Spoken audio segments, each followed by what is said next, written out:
we hear them before we see them.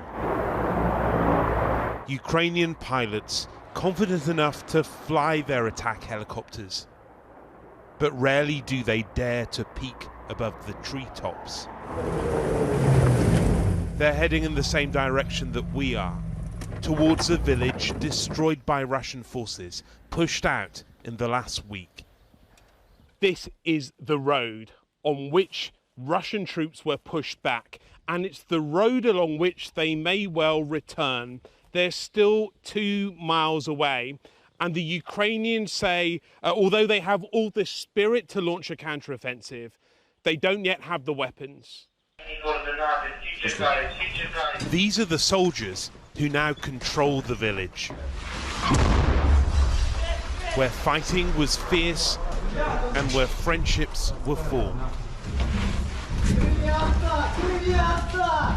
Among this group, huddled together, is 21-year-old Dima.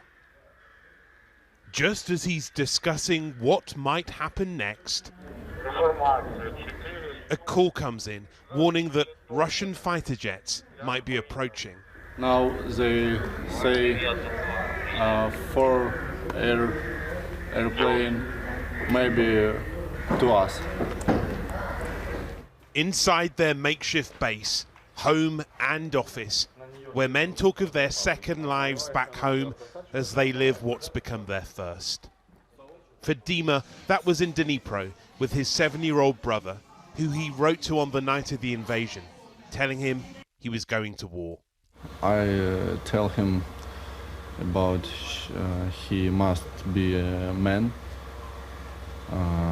He must be a humanity.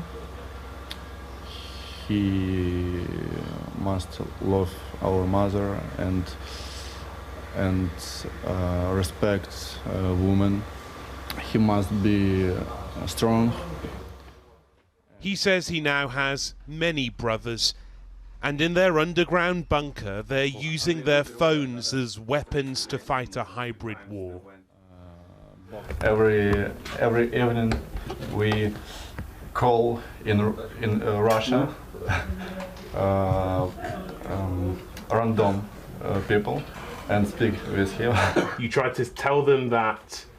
We try tell about we are not Nazi.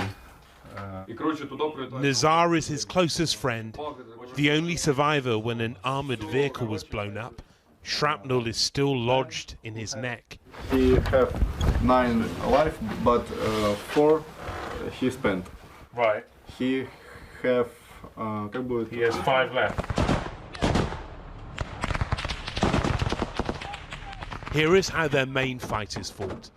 These pictures filmed by a camera on Dima's helmet. Bullets flying, soldiers advancing behind an armoured vehicle. But the Ukrainian army isn't always advancing, and here they're struggling to break a stalemate. Front lines have ebbed and flowed, and friendships too, in a war where even victors will lose so much. Rohit Katru, News at 10, Southeast Ukraine.